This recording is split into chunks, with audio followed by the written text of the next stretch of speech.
Jaring ni. Ha, lagi. Lawe lagi seekor sore. Ni ha. Lampang pula. Ambil luai ni. Lawe. Sampai ya. Payah memang payah tak mau gawak tu. Tak pernah tak payah. Duk diam situ tu.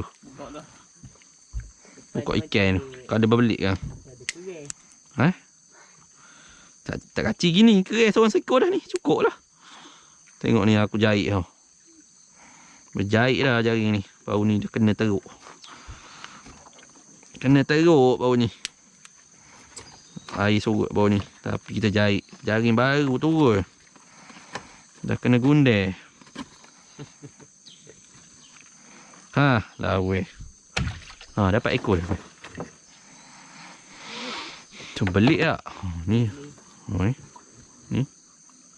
Belik ke mana ni? Cik lapar.